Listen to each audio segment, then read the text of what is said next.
Olá, gente, muito boa noite a todo mundo.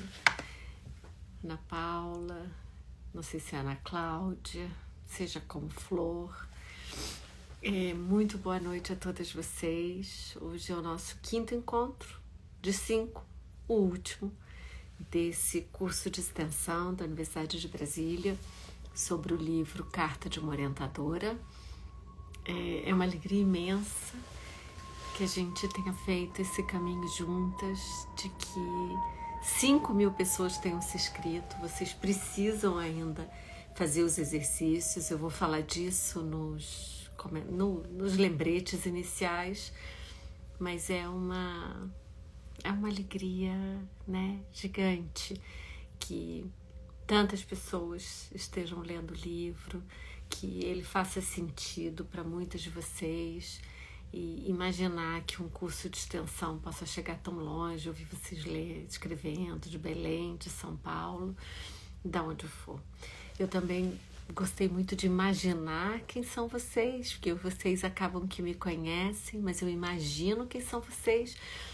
Foi encantador para mim ler quando vocês recebiam os livros, quando vocês tiravam foto, enquanto vocês vão chegando de Petrolina, de tudo quanto é lugar. E queria mostrar uma coisa linda que a professora Viviane Marinho fez e mandou. Olha, ela bordou a capa. É lindo, né? E mandou assim, com esse quadro, com essa moldura. Talvez em nome da Viviane, né? Que eu tenho certeza que muitas de vocês querem agradecer, mas eu que preciso agradecer que alguém tenha parado um momento, bordado, colocou aqui atrás o livro vermelho de Débora Diniz, com a capa, bordado por Viviane Marinho. Muito lindo, né? E esses presentes ele vai ficar aqui para sempre, tá, gente? Eu depois acho que vou pendurar ele junto com os outros. Esse aqui é o meu canto que eu estudo, que eu escrevo. Mas é um presente tão lindo, é isso, é muito cuidado, é muita doçura. Alguém imaginar que a capa do livro pode ser um bordado, e a delicadeza que é bordar, a delicadeza que é costurar, para me mandar de presente. Então, eu na verdade agradeço a todas vocês por esse gesto de tanta amorosidade com o livro, com a arte da capa da Hannah, mas com esse encontro. Eu tenho alguns recados para a gente começar e hoje eu vou tentar deixar mais tempo no final, quem sabe uns 20 minutos, para que a gente possa fazer uma lembrança do curso, mas também para ouvir vocês. Funcionou? O que a gente podia fazer diferente? O que vocês vão levar? O que vocês quiserem dizer nos últimos 20 minutos. Então eu queria começar com os recados. E começar com uma autodescrição, né? Áudio e auto. Eu sou uma mulher branca, com cabelos curtos, muito claros, brancos, com mechas. Eu uso uns óculos redondos e estou com uma camisa de algodão meio rosa. Isso aqui faz parte de agradecer o professor Luiz Gomes Gonzaga, que fez com a equipe, em particular com o professor Ítalo, que é o intérprete, a adequação desse curso para Libras. Ele está todo no YouTube com a interpretação para Libras. Isso também foi outro fio de generosidade muito grande, com o professor Luiz Gomes Gonzaga e o professor Ítalo, que fizeram isso voluntariamente, né? Então, eu descrevo além de mim, vou descrever novamente, né? Eu sou uma mulher branca, estou com os óculos redondos, verdes, meu cabelo é curto, branco, com mechas douradas. Eu estou com uma camisa de algodão rosa e no meu fundo tem uns quadrinhos bordados. E o quadrinho que eu mostrei, e tem umas canetas, está com uma luz de fundo. E o quadrinho que eu mostrei é um quadrinho que a Viviane bordou com a capa do livro. A capa do livro faz pontos como de alinhava de um bordado. E ela bordou num quadro, colocou numa moldura, com vidro, e é um bordado numa tela redonda. Eu preciso muito, gente, que vocês cumpram a resposta do questionário, que é a presença. A gente expandiu a resposta, mas a gente só pode enviar os documentos, que são todos manuais que a gente tem que fazer, tudo manual, tá? Vocês respondem no questionário, a gente registra a participação automaticamente, mas para vocês receberem o certificado é tudo manual e de voluntários do nosso lado. É a Marta, é a Adélia, a Ana Beatriz. Então a gente precisa fazer um acordo com vocês. A gente vai deixar uma semana o questionário aberto. Mas está aberto de todas as semanas. Então, se você não respondeu para trás, você pode recapitular todas as aulas e responder os questionários. A gente precisa que você responda os 5 questionários. Então, daqui a uma semana, na quarta-feira da semana que vem, no dia 18, a gente vai fechar o questionário.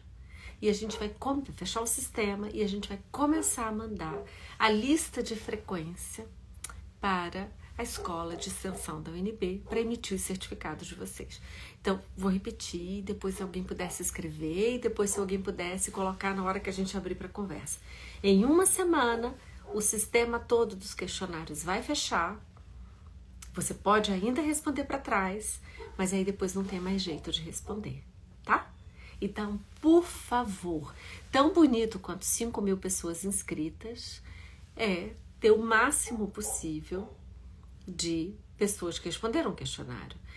A gente, tudo é automático, sabe, Larissa ou Luísa? Então, se você não está conseguindo responder num determinado computador ou no celular, muda de aparelho. Se por uma acaso não respondeu a confirmação, responde de novo, tá aberto. Então, você consegue fazer isso, tá? Obrigada. O Dante é assim, se tivesse jeito, Dante, de ter um monitor registrar o monitor, certamente seria você. Porque é sempre rápido, sempre toma nota de tudo. O que o Dante acabou de anotar é o que eu acabei de dizer dos prazos para responder os questionários. Eu não sei se vocês já viram que na página da Amazon, onde lá se compra o livro, você tem um espaço para comentar o livro. Isso pode tomar menos de 5 minutos de vocês. Se você achar que vale a pena, que você tem tempo, que você pode, porque isso ajuda outras pessoas. O que você achar do livro, escrever ali, porque isso ajuda outras pessoas que estão pensando, isso vale para mim, isso é para mim, não é. Algumas pessoas podem achar isso é um livro de métodos, então vocês vão dizer, não, isso não é, isso é um livro sobre escrita, isso é um livro sobre o quê? Então, isso pode ser muito rápido se vocês acharem que faz sentido ali. Então, sobre hoje, porque eu já vou fechar, já são quase 7h10, a gente vai conversar e eu vou abrir os últimos 20 minutos para a gente fazer um apanhado final. E o tema de hoje é sobre a gente precisar de leitoras. É o momento em que o nosso texto terminou, em que nós vamos fazer apresentações públicas, ou que a gente vai entregar para alguém para ler. Como é que a gente lida com isso, de alguém lendo o nosso texto? Como é que a gente lida com isso, de algumas pessoas lendo rascunhos, fases dos textos? Como é que a gente lida com as críticas? Então, eu vou fechar agora. Vou abrir nos últimos 20 minutos, tá, gente? Então, eu tirei os comentários para a gente começar. Se vocês forem comigo na página, isso aqui é para segurar as páginas do livro. Se vocês forem comigo na página 179, no Kindle, é a primeira linha do capítulo, o encontro com as leitoras. Vejam a primeira frase. Nós precisamos de nossas leitoras. Nós precisamos das pessoas que nos leem. Nosso trabalho acadêmico, ele é essencialmente transitivo. Eu preciso de vocês lendo o livro. Quando vocês marcam no Kindle, e depois eu entro e aí eu vejo o que é que vocês marcaram, eu falo, isso fez sentido. Isso aqui que parecia fazer sentido para mim, também fez sentido para algumas pessoas que leram. Quando vocês marcam o livro, e me tiram uma fotografia, eu fico muito atenta, que eu digo, isso fez sentido. Isso aqui que talvez eu não tivesse uma percepção de que era tão importante, eu achei que era, tanto que eu escrevi, mas alguém me mostra que faz sentido. Então, eu preciso de vocês. O que eu quero sustentar aqui, algumas pessoas de escrita criativa dizem que elas escrevem sem imaginar as leitoras. Eu não quero nem discutir se é assim no campo da ficção, no campo da poesia, mas no campo da escrita acadêmica, a gente escreve tendo leitoras na cabeça. Ou leitoras diante de nós. Quando você tem uma banca, você já está escrevendo com aquela banca como a sua primeira, né, seu primeiro rosto com o seu texto na mão. Então a gente escreve transitivamente, talvez em todos os campos, mas com certeza na vida acadêmica nós escrevemos transitivamente. Para um grupo de pessoas que vai nos ler. Eu escrevi esse livro imaginando pessoas que estão enfrentando uma graduação, um mestrado, um doutorado, pessoas que estão sob orientação, pessoas que talvez orientem e que isso possa fazer sentido. Então a gente tem um grupo de pessoas que a gente imagina como a nossa leitora. Isso nos ajuda inclusive a definir a linguagem, mas também a imaginar o que é preciso dizer. Aqui eu vou fazer um parêntese de algo que eu não escrevi no livro. Eu não sei porque eu não escrevi no livro, eu precisaria pensar melhor, né? Mas eu relendo para hoje, eu vi que eu não tinha escrito. Quando você vai para uma banca, de qualquer grau, você está chamando as pessoas que vão fazer a sua primeira leitura. É de uma boa delicadeza que você chamou essas pessoas porque elas estão no seu campo, porque elas dialogam com o seu tema, porque elas entendem do seu tema. Isso significa que é recomendável que você trabalhe com obras dessas autoras, desses autores. Em termos muito pragmáticos, é recomendável que você cite esses autores, essas autoras no seu texto. Então, eu vou dizer com linhas muito diretas. Quando você for compor uma banca, lembra que essas pessoas você deveria considerar como suas referências bibliográficas, como suas referências de discussão do seu texto. Uma coisa muito comum que as pessoas fazem quando são convidadas para uma banca é olhar se elas foram citadas, se elas estão nas referências bibliográficas. Então você está escrevendo para elas, você está escrevendo com elas também. Eu vou voltar a isso de escrever com elas. Então, mas nosso desafio hoje, porque a gente já percorreu isso sobre escrever, hoje é sobre ser lida. Hoje é sobre isso, sobre ser lida em fases intermediárias do seu texto. Sobre oferecer confiança. É sobre ser humilde, sabe essa palavra? É sobre se permitir se desnudar para pessoas que vão ler o seu texto ainda provisório e você vai ouvir pontos de vista, argumentos, sugestões sobre o seu texto. Adiante a gente vai conversar sobre isso que a gente chama de crítica, né? E como ela pode ser, como ela deve ser. Então, essa fase de escrever os textos e eles ainda serem intermediários, eles pedem saber de você, saber escutar. É um exercício de uma sabedoria, gente, com uma combinação de entusiasmo. Você tem que sentir entusiasmo quando alguém está lendo você e está dizendo qualquer coisa sobre o seu texto. Qualquer coisa razoável, né? Qualquer coisa que de verdade está se encontrando com o seu texto. Mas nas fases de escrita intermediária, daquela que você tem rascunhos, que você está nas rodadas de leitura, como eu chamo, é muito importante que você sinta entusiasmo para reescrever. E esse é um exercício difícil quando a gente está começando a escrita.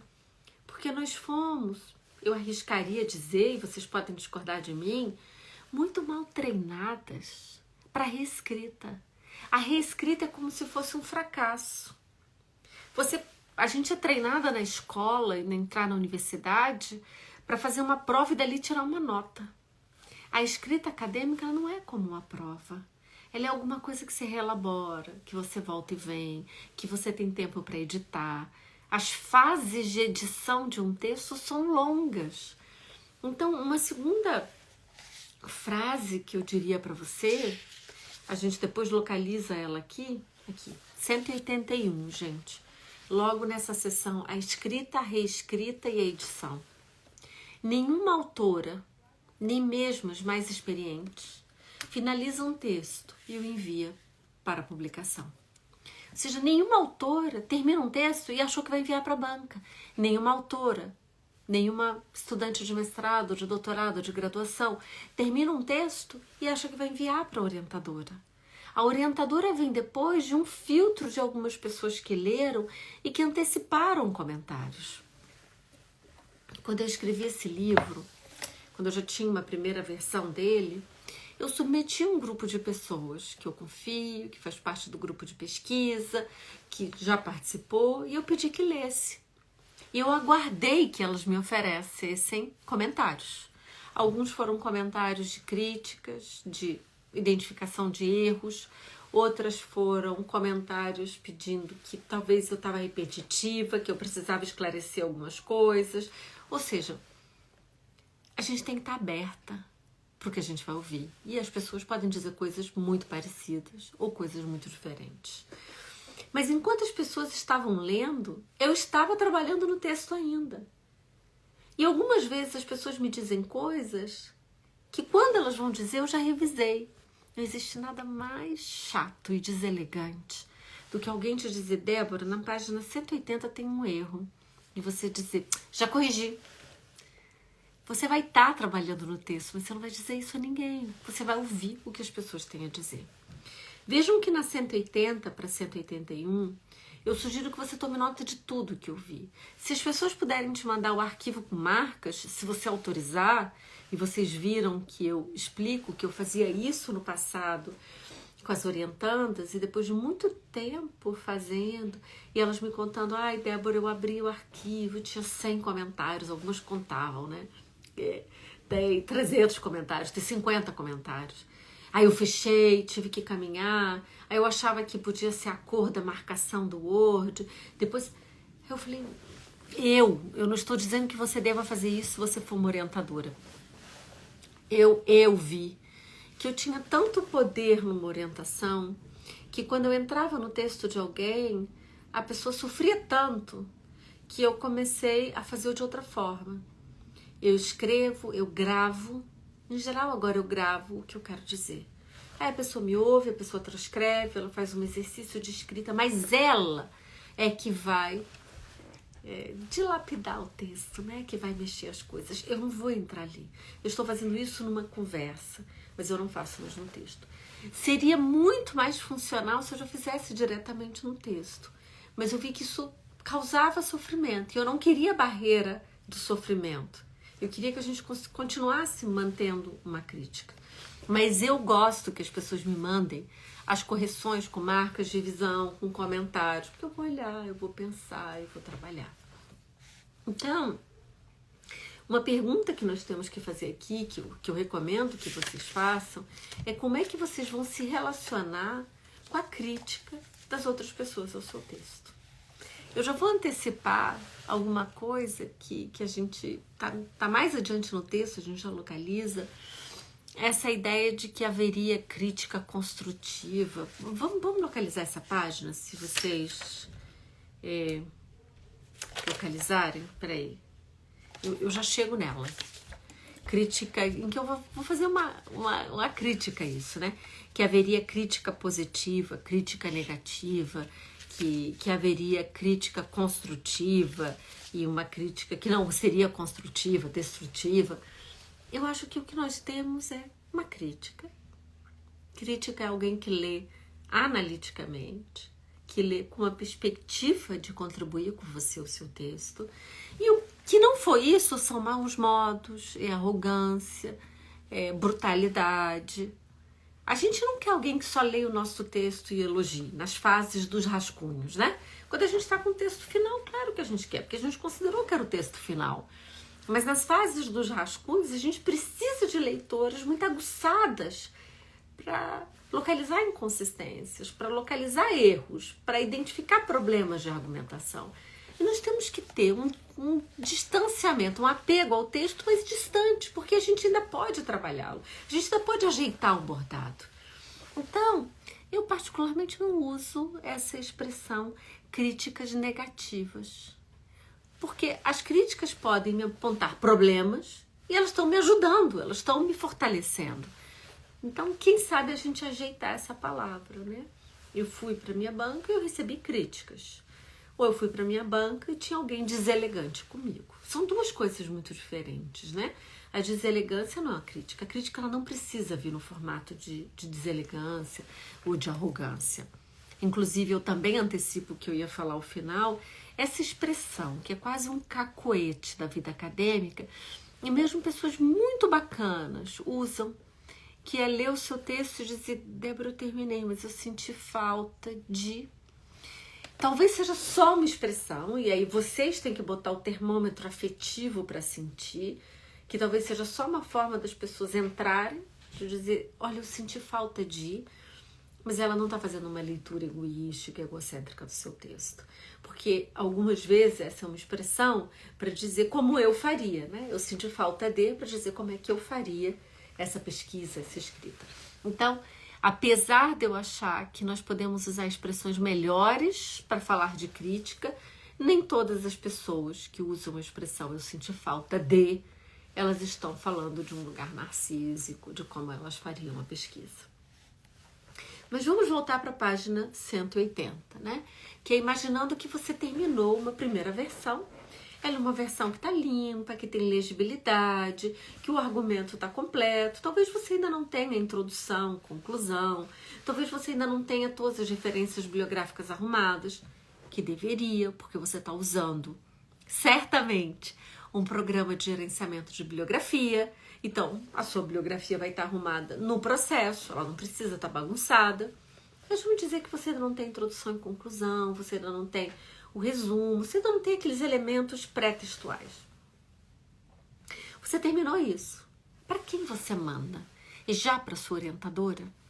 A minha sugestão para você é que você mande para pessoas do seu grupo de pesquisa, pessoas que você confie. Essas pessoas, elas já vão estar tão treinadas numa forma de leitura em comum que elas vão poder oferecer coisas muito importantes ao seu texto. Depois que você ouvir essas pessoas, que é como se fosse um rascunho zero, um primeiro texto, é que você vai ter o rascunho 1 que você manda para sua orientadora. Eu tenho uma rotina de que eu faço 2 leituras integrais dos textos. Eu não gosto de ler capítulos fragmentados, porque eu acho que isso desorganiza as autoras. Porque aquilo que parece que a gente vai falar com tanto ímpeto no capítulo 1 que você mandou, você está pensando em trabalhar lá no 3. Então, quando você manda capítulos separados, você sofre um grande risco das pessoas de tal forma de lapidarem e te devolverem coisas que você ainda vai trabalhar holisticamente, ou seja, em todo o seu texto, que você fica confusa. A minha recomendação para você, muito embora eu saiba que cada uma de nós tem um processo criativo diferente, é que você só mande para suas autoras um primeiro miolo sólido do seu texto, para evitar essa fragmentação de críticas. Algumas pessoas têm estilos diferentes, você precisa ver como é o estilo da sua orientadora, você precisa conhecer o seu próprio estilo de escrita. Algumas pessoas tendo que escrever tudo, elas se perdem, elas se sentem muito sozinhas. Então veja quem é você, veja quem é a sua orientadora. Quando as pesquisadoras, os estudantes entram no grupo de pesquisa que eu coordeno, elas sabem que eu vou fazer 2 leituras. Elas sabem, está escrito aqui, que eu espero que outras pessoas leiam antes de chegar de mim.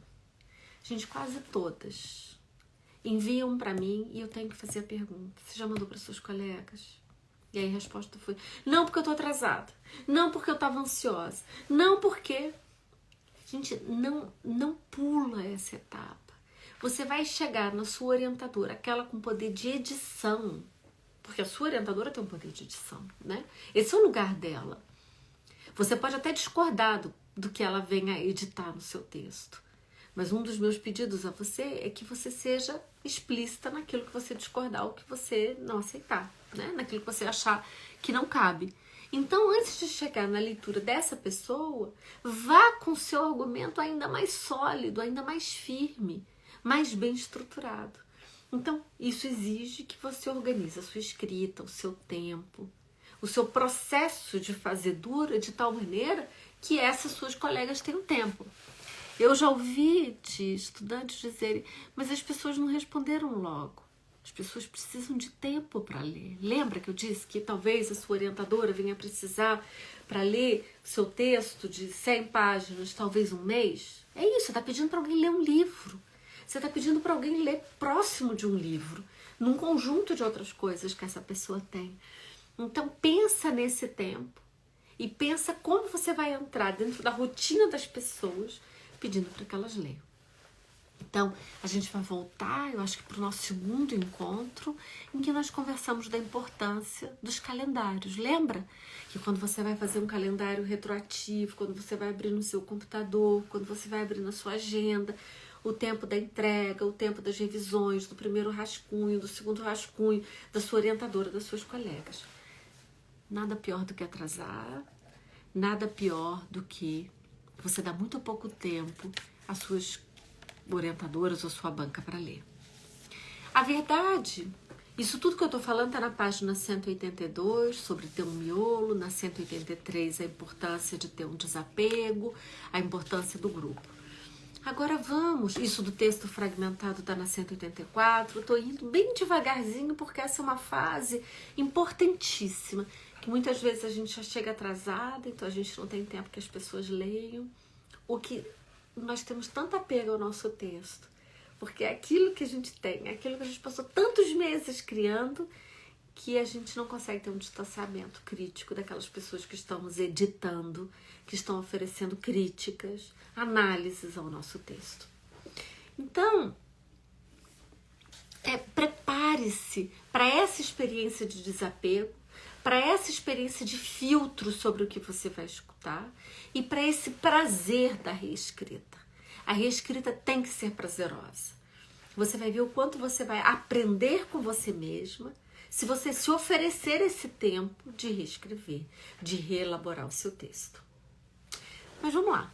Você fez isso, as pessoas leram e você enviou o seu texto para a banca, com tempo para a banca ler. Oficialmente, uma banca de doutorado precisa de um mês. Mestrado de 3 semanas a 4 semanas. Na graduação, talvez você possa pedir 15 dias. E você vai se preparar para a apresentação. Algumas pessoas usam slides. Hoje, muitas bancas estão online. Então, veja o quanto... Slides, né? Isso foi bem anos 90. Você vai usar o seu PowerPoint, a sua apresentação.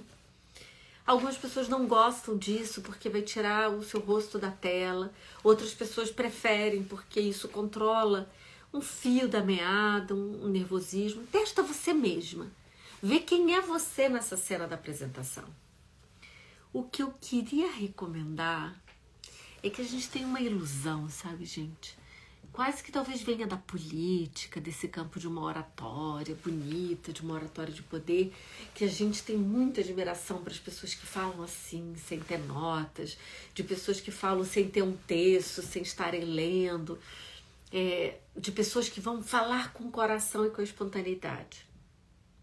Isso é muito bacana. Só que uma banca de doutorado, de mestrado, de graduação, ela é um julgamento. Então você tem um texto... vai garantir que você não saia muito do script, que você está ali controlando, planejando o seu ritmo, o seu passo e o que você vem a dizer. Eu, em geral, preparo texto, preparo notas, eu não consigo vir aqui, por mais que eu tenha escrito o livro, eu tenho que reler, eu tenho que tomar notas, eu tenho que pensar qual vai ser o meu argumento hoje desse encontro, por onde eu vou perseguir, aonde eu vou parar mais... Claro, porque essa é outra experiência de texto do que é escrever. Então, um exercício que eu faço muito é testar o meu tempo. Então, quando eu vou fazer uma apresentação, em particular uma apresentação em outro idioma, eu me testo lendo em voz alta. Eu gosto muito de ler em voz alta o que eu escrevi. Isso me ajuda a ver aonde o texto está tendo cadência, onde ele para. Veja se isso funciona com você. Algumas vezes eu me gravo. Eu sei que é muito estranho ouvir a gente gravada, né? Mas isso ajuda você, mais uma vez, a modular o que você está fazendo, a ver o tempo, porque nada pior numa apresentação oral, qualquer que seja, do que ultrapassar o tempo. Eu já ouvi algumas pessoas dizendo, mas eu tenho tanto que dizer que eu vou ultrapassar o tempo. A gente pode ter muito o que dizer, 10 minutos vai ser suficiente, algumas vezes 5 minutos vai ser suficiente, algumas vezes 15 minutos. Pensa que mais do que isso, numa apresentação oral, que esteja online, pode ser muito cansativo. Então aqui o seu exercício é um exercício analítico, de resumo, de precisão do que é que vai ser dito, como vai ser dito, e aí um texto escrito vai te ajudar muito. E treinar isso. Então, a minha sugestão para você é não confia na memória. Ao menos no início em que você está testando as suas formas de apresentação. Mas a pergunta eu disse no início que a gente tinha que mapear quem é uma banca, porque a gente escreve para quem? Quando você está na graduação, no mestrado, no doutorado, você está escrevendo primeiro para essa banca, depois para outras pessoas que vão te ler. Quando você está escrevendo um livro, eu tenho que responder quem é minha audiência. Minha audiência são estudantes de graduação, de mestrado, de doutorado, talvez as orientadoras, pessoas nessa relação de orientação. Então eu tenho que ter clareza. Só que clareza de objetividade de quem é a minha audiência, porque isso vai determinar a minha linguagem, a minha forma de apresentar os argumentos, os meus exemplos. No entanto, gente, cada vez mais o conhecimento acadêmico está ultrapassando suas fronteiras. Há poucas semanas, eu tive uma estudante de doutorado chamada Sinara Gumieri, que defendeu a tese de doutorado dela sobre a morte materna durante a pandemia de Covid-19 no Brasil. Não sei se vocês sabem, mas o Brasil foi o epicentro no mundo de mulheres que morreram na gravidez e no puerpério depois da gravidez, quando as mulheres estão se recuperando, por Covid. É isso, o vírus era o mesmo, a pandemia era a mesma, mas o Brasil se morreu 2 vezes mais que todas as mulheres do mundo. Essa é uma pergunta muito inquietante, né? O que aconteceu entre nós? Quem eram essas mulheres? Com um grupo de pesquisadoras, eu entrevistei 25 famílias de mulheres que morreram e várias pesquisadoras vêm trabalhando elementos desse corpus de entrevista no grupo de pesquisa. Algumas fizeram um estudo de caso único, outras analisaram determinados fenômenos e a Sinara trabalhou com o corpus das 25 mulheres e contou em profundidade 6 histórias. 2 dessas famílias apareceram na defesa dela. Essa é uma defesa de doutorado, né? Essa é uma realidade que nós fomos muito mal treinados na vida acadêmica. A gente tem que se treinar vivendo, que é quando a gente também escreve com as pessoas das quais tradicionalmente nós chamaríamos de sujeitos de pesquisa, participantes de pesquisa, sobre a realidade ou vivido daquelas pessoas das quais nós falamos sobre elas, quando elas estão ali para dizer, eu te ouvi e eu queria dizer que...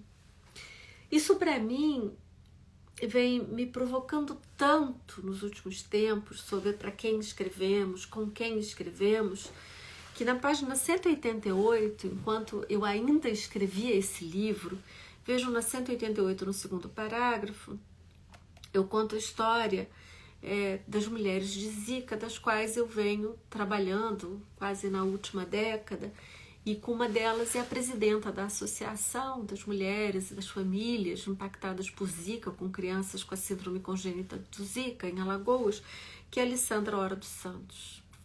A Alessandra é uma liderança política fabulosa, e entre escrever e hoje, escrever esse livro, né? Nós fizemos uma primeira tentativa juntas, né? Luciana Brito, que é uma pesquisadora do grupo também, eu e a Alessandra, nós escrevemos um artigo juntas. Então a Alessandra é coautora nossa. e é uma mulher que lidera a associação, é uma mulher que tradicionalmente nós diríamos, a gente fala sobre a Alessandra. Que a Alessandra, no linguajar da antropologia, seria uma participante, seria uma informante-chave, né? Que tem aspas, que é esse linguajar de métodos. Mas hoje, a Alessandra e nós somos coautoras, né? Nós escrevemos agora um texto muito breve sobre a chegada do Urupuxi, novo vírus e o risco da transmissão vertical às mulheres grávidas no Brasil. Então, voltando para cá, que é sobre isso de escrever com, escrever sobre, entender que, ao mesmo tempo que nós temos uma audiência que é escrever para, nós temos um escrever com no nosso texto, que pode ser as pessoas da banca, são outras autoras que a gente cita, são as pessoas das quais nós fizemos nosso trabalho de campo, mas nós também escrevemos para essas pessoas, também escrevemos para a banca, também escrevemos com as nossas referências bibliográficas. Eu tenho uma segunda história que eu conto nesse livro, que eu já falei por aqui, repito, que é quando a gente faz filme, né? O meu mais recente documentário, que é Uma Mulher Comum, ela conta a história de Scarlett. Scarlett é uma mulher que sai do Brasil e vai para a Argentina para ter acesso a um aborto legal. A ideia com o filme é contar, um pouco provocar, contar o processo histórico da Argentina, da luta pelo direito ao aborto, mas das mães da Praça de Maio, das avós da Praça de Maio, mas também fazer uma provocação sobre o que do lado de cá é proibido, do lado de lá é autorizado, a hipocrisia da lei e o que é essa coragem dessas mulheres que vão atravessar as fronteiras para não serem clandestinas, não serem ilegais, não correrem risco de vida no Brasil. E elas são mulheres comuns. Mas a minha história que eu quero contar é que Scarlett é alguém que assistiu o filme, que discutiu comigo o corte do filme, e que vai dizer tá tudo bem, que discute conosco do filme que imagens de arquivo da família dela devem entrar, por quê, onde, como. Então, se no filme talvez pareça mais claro, mais nítido para vocês como se faz com as pessoas, a minha provocação é que no texto também, e com uma transformação, com esse extravasamento da universidade, a nossa escrita também é para essas pessoas. Isso já foi desde Casa dos Mortos, outro filme que eu fiz, em que o poeta que dá nome ao filme, ele autoriza o poema, ele revisa o filme, nós concordamos quando o filme termina e ele está pronto, ele está indo para um festival e tinha sido nomeado para um prêmio bacana e Bubu ia comigo, naquele dia ele me diz, e agora eu mudei de ideia, Débora, eu não quero mais autorizar o meu poema no seu filme. Eu disse a ele que para onde eu iria contar essa história, mas não tinha mais jeito, a gente tinha concordado, que eu ficava triste, mas a gente tinha concordado. Ele muda de ideia de novo e ele passa a concordar com o filme.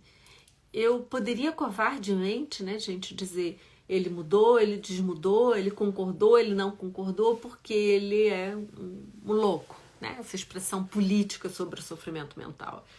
Mas essa é uma explicação muito covarde, né? Porque ele teve sua própria autonomia para determinar sobre escrever o poema, autorizar para o filme, participar do filme. Então ele tem que ter também para mudar de ideia, para nós termos desacordo, para nós voltarmos ao acordo e assim vamos seguir a vida. E essas são experiências delicadas que todas vocês vão ter, assim como eu tive. A gente tem só mais um minuto, que eu queria terminar com quase o meu recado final, antes de abrir para vocês. Enquanto eu vou dando meu recado final, eu quero que vocês vão anotando o que vocês querem que eu escute de vocês, que eu leia de vocês, sobre esse curso de 5 encontros, sobre esse livro que vocês estão lendo. E eu peço muito a vocês, me mandem fotografias, me contem o processo, me contem como estão usando, me contem como ele fez sentido, me contem qualquer coisa, porque é uma maneira de eu continuar próxima de vocês, de eu continuar aprendendo que o livro faz sentido para vocês. Escrevam sobre ele, escrevam resenha, escrevam na Amazon, porque isso ajuda outras pessoas a, quem sabe, buscarem ajuda nele, ou se ele fizer sentido. Mas eu vou abrir, enquanto vocês começam a escrever, o meu recado final é que esse parece ser um livro que sabe muito, um livro que diz como as coisas devem ser, um livro que, né? Eu vou ler o Dante depois do que é que a Sinara escreveu, da defesa da Sinara, mas escreve depois, Dante. Mas há uma face da orientação, uma face da pesquisa que é desorientar-se. A gente precisa de uma fase de desorientação. Porque a gente não sabe muito bem para onde a gente vai, como é que a gente vai elaborar o argumento, como é que a gente vai fazer as coisas. E não tem problema, ela só não pode demorar demais. Mas desorientar-se é importante. Então, desoriente-se no conhecimento, nas fronteiras, busca arte, busca poesia, busque não só o conhecimento escolástico, busque fora dele, aprenda nas esquinas, nas comunidades, nos assentamentos, aprenda no mundo, aprenda nos livros. Isso é muito importante para o processo criativo. Então, é claro que depois tem um momento que a gente volta e que a gente se orienta e depois a gente se desorienta de novo. Então, nunca deixe de permitir-se essa perdição, porque a desorientação é um estado importante para a criatividade. Mas vamos lá, eu vou ler alguns dos comentários. O Dante diz: a defesa da Sinara foi incrível, e a fala da Érica Lee, quebrando o ritual. Érica foi a irmã de uma das mulheres que morreu de Covid-19 e ela esteve na banca para assistir. Ela era uma das que a Sinara contava a história, ela já tinha revisado a história antes, e quando a banca terminou a sua arguição, todos concordamos em passar para a Érica fazer as suas considerações sobre isso, de desobedecer as regras, sobre se desorientar e sobre... de novo, fiz aquela mesma coisa, lembram da semana passada, que era... Vamos dar alguma luz aqui, que eu não sei qual é. Mas vamos lá, eu vou começar a ler vocês. A Flávia diz que foi incrível, deu um 360 aqui, o seu vídeo sobre procrastinação. Tô voltando para terapia para me relocalizar. Nossa, Flávia, super obrigada, né? Procrastinar, eu não sei se vocês lembram que a gente conversou, que era sobre não fazer hoje o que a gente tem que fazer. Que procrastinar não era essas pausas criativas. Procrastinar algumas vezes era nem ligar o computador. Não sei se vocês lembram que a gente conversa sobre isso. Vamos lá. A Rosina diz que nós conversamos, que nós nos convocamos a reinventar os modos de nos descobrirmos pesquisadoras. Muito obrigada, viu? Vamos lá. A Cláudia diz que é muito bom escutar todas nós falando do compartilhamento de publicações com quem tornou possível o nosso aprendizado. Cláudia, esse é um exercício tão novo e repleto de desafios. Eu não estou dizendo de barreiras, de desafios sobre como fazer. A gente não pode pegar uma tese de doutorado e mandar para alguém, né?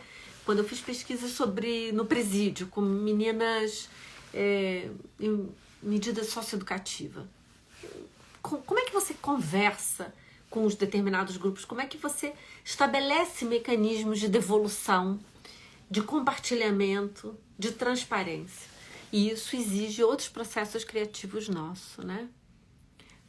A Janete diz: esses encontros e a leitura do livro me despertaram outro olhar para a escrita do meu projeto de pesquisa do mestrado.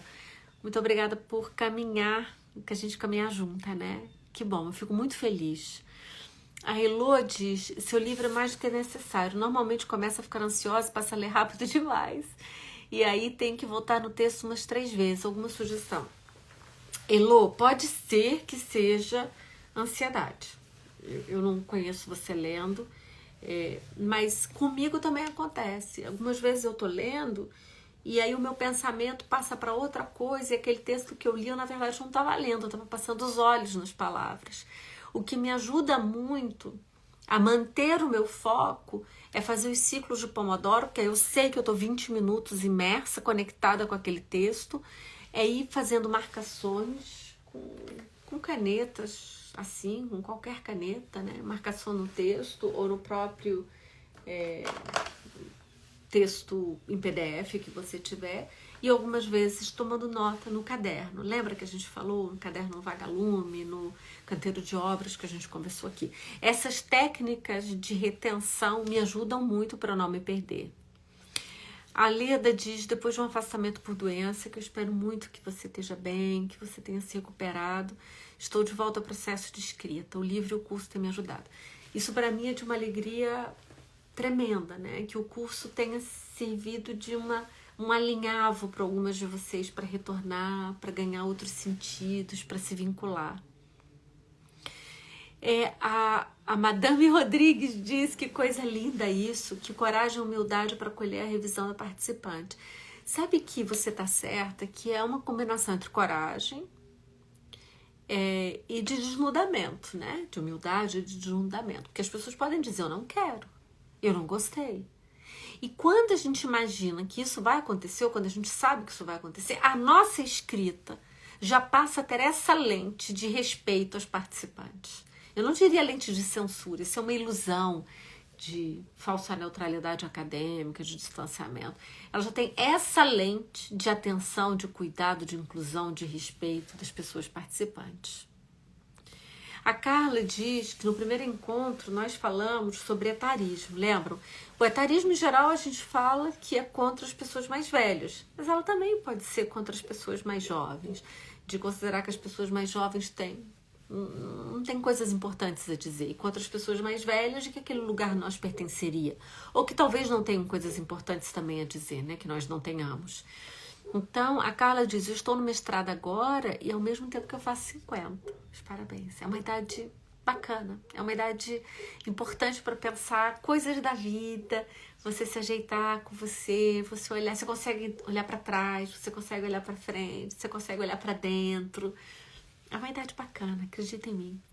E eu penso que muitas mulheres têm vontade, mas têm medo de que seu trabalho aqui no livro são fundamentais. Eu acho que em todas as idades, as pessoas, a vida acadêmica pode impor aquilo que nós conversamos aqui da síndrome da impostora, né? De que esse lugar não me cabe, de que esse lugar não é para mim.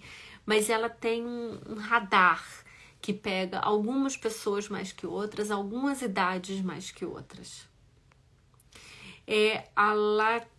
A Tatiane diz, eu estava meio perdida e hoje coloquei minhas atividades no papel e num cronograma. Gente, façam isso.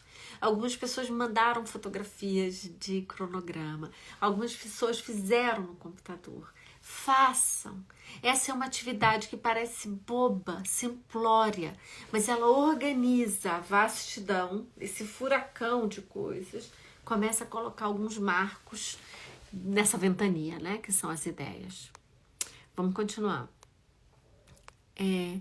A Proximal Psicopedagogia diz que é muito importante escrever um pouquinho cada dia. Não tenha dúvida, gente. Gente, se eu pudesse dizer que das coisas que você tem que tirar daqui é escrever um pouquinho a cada dia, é fazer os seus cronogramas, é ter os seus cadernos. Parece um conjunto de pequenas fórmulas, mas são formas de fazer. E algumas são essenciais, como escrever um pouquinho a cada dia. A Flávia diz isso, obrigada a você, obrigada a todas nós. As coisas passaram a fazer mais sentido, me preparando para voltar à escrita 20 anos depois. Que bom que tá voltando, né? A Tatiane fala que gosta dos filmes. Todos os filmes, gente, vocês conseguem encontrar no YouTube. Vamos lá. Eu vou descer bem para pegar quem estiver comentando agora, tá? Porque eu tava lá atrasada. A Beatriz diz... Eu vou começar o mestrado em outubro, me trouxe várias dicas. Parece assim, aquele plano perfeito. Vai começar o mestrado, fez um curso desse, leu esse livro, pode pensar livro de método. Porque parece que você começa com a expressão, né? Que você começa com o pé direito, que você começa dizendo, o primeiro passo vai ser esse. É muito bacana, Beatriz, que você tenha conseguido, tá? Esse é um curso, depois de vários que a gente já fez por aqui. Se você tiver mais interesse, curiosidade, você pode olhar no IGTV, todas as aulas anteriores estão aí, dos cursos que era então banquinha. Quem sabe a gente pensa em algum curso para 2025, porque é uma loucura a gente imaginar, né, gente? Que daqui a pouco a gente entrou em outubro, o ano acabou! E a gente já começa a se preparar pro ano que vem, para 2025. Vamos lá, vou continuar lendo. As pessoas estão dando parabéns a Beatriz. O Pomodoro. Vocês lembram? A Renata fala que tem 66 anos, que adora estudar. Vocês lembram o que é o Pomodoro? O Pomodoro é um... Olha a minha ampulheta. Essa é uma ampulheta de 45 minutos. Então, porque eu faço às vezes ciclos de 45 minutos. Mas eu quero fazer pela metade de 20 minutos, eu cronometro. Essa é bem pequenininha. Ela veio junto, eu não uso pra nada, tá? Talvez fosse pra usar pro descanso, que ela é de 1 minuto. É bonitinha. A ampulheta, ela me dá uma coisa de prazer de ver essa areia verde caindo. Ela é super baratinha, tá? A gente compra em qualquer lugar. E ela me permite ficar distante do celular, porque alguns pomodoros estão no celular. É claro que os pomodoros, eles têm uma coisa que você controla o número de ciclos, que isso é muito legal. Você vai ver que eu fiz 2, 3, você vai ver que você fez 2, 3 ciclos num dia, que você olha a semana e vê quantos fez. E talvez ajude muitas pessoas ter o pomodoro no celular. A mim, eu não sei, fica um momento de tranquilidade aqui, mas é só uma sugestão. E aqui vocês podem ver a louca da canetinha, né? Todas as canetinhas que eu tenho. A gente só precisa de uma para escrever, mas tá ali. Mas é apenas porque às vezes essas pequenas coisas de prazer, de beleza, pode fazer você se conectar melhor com o computador, você se aproximar melhor das coisas e voltar para cá. A Renata diz que ela é mãe de 3, tentando equilibrar a maternidade e a vida profissional, sonhando com doutorado, e que esse curso foi um abraço de todas nós nelas para continuar sonhando e buscando. Eu sei que tudo isso é desnecessário, né? De canetinha, de ampulheta, mas às vezes eu acho que esses elementos de beleza. A Bage Goth pergunta se a gente vai ter outro curso. Eu acho que todos os anos a gente tem que inventar uma ideia do que a gente quer estudar, do que a gente quer fazer. Eu às vezes fico imaginando que nós tínhamos que fazer um grupo de leitura, de literatura. Mas vamos nutrir ideias, nutrir sonhos para 2025, que a gente vai voltar. Eu repito, é muito estranho. Em setembro a gente tá falando de 2025, né, gente? Mas vamos. É isso mesmo, Elisa. É fraco por papelaria. Vamos, gente, eu quero que a gente termine em 2 ou 3 minutos. Parece que o último dia a gente tem que terminar e eu particularmente sinto que queria continuar aqui. Um curso de inteligência artificial é algo bem bacana, muito embora ele é muito datado, né, Maria? Mas se a gente entender que é um corte, um grupo de leitura era bacana. Eu vou me comprometer pra gente pensar em 2025. Vamos colocar uma palavra final nos últimos 2 minutos, uma palavra que vocês querem que eu leve comigo, e vocês vão me prometer que à medida que vocês forem lendo, o que vocês marcarem, vocês me mandam uma foto, vocês me contam uma história, qualquer coisa que vocês achem que eu possa continuar lembrando de vocês. Vamos lá, gente, uma palavra pra gente terminar. Me diga uma palavra que vocês gostariam que eu levasse comigo desse nosso encontro. Tô esperando. Vocês podiam... Érica, a gratidão é minha também. Mas a leveza depende de todas nós, Cláudia. Dependeu de vocês também. Senão eu ficaria muito, muito angustiada de estar aqui falando sozinha. Imaginar 505 mil pessoas. Então, dependeu muito de vocês. Obrigada, Virgínia, sobre generosidade. Mas eu repito de vocês também, para virem aqui, para ouvirem, para fazerem um exercício, para levarem tudo isso a sério. A gentileza é mútua, o encontro. Gratidão é uma palavra muito bonita, né, gente? Parece que teve um momento que se vulgarizou, mas ela é uma palavra que a gente não pode abandonar, porque ela é sobre encontro, né? É sobre a gente ofereceu algo, as pessoas nos ofereceram, mas foi genuíno, foi de um encontro. Muito obrigada. Marta, esperança é muito linda. E eu tenho muita esperança em vocês. Muita esperança de que todas as pessoas que vieram aqui é porque querem fazer melhor ciência, é porque querem escrever melhor, é porque querem fazer pesquisa melhor. Talvez esperança seja a palavra minha para vocês, que eu termino com muita esperança em vocês. 5.000 pessoas que se inscreveram, quantas mil venham a terminar, e vocês me prometem que vão terminar até semana que vem, fazer todos os exercícios. Mas é esperança. Renata, eu acho que a gente não precisa nem pagar análise, porque só alguém lê assim, escreve linda. A gente não precisa nem fazer análise, não precisa fazer botox, não precisa fazer nada, porque a gente resolve todos os traumas da vida lendo isso. Mas é brincadeira. Gente, eu espero que vocês sigam a trajetória que vocês sonham, que vocês consigam fazê-la ainda melhor, que o livro, que em particular em nome do editor Feres Feroz, eu agradeço a todas as pessoas que trabalharam para que ele estivesse pronto nesse tempo, mas agradeço a todas vocês que leram, que fizeram 2 edições em 3 semanas, que fizeram ele estar na lista dos mais circulados, na lista dos que mais foram presenteados. Perseverança é importante, Liane, muito importante. Mas eu deixo aqui um abraço em cada uma de vocês. E eu tenho certeza que a gente vai se ver em breve. Foram 5 encontros muito bacanas para mim, como eu espero que tenham sido para vocês. Um beijo muito grande e até o próximo curso que a gente inventar juntos, viu? Um beijo grande.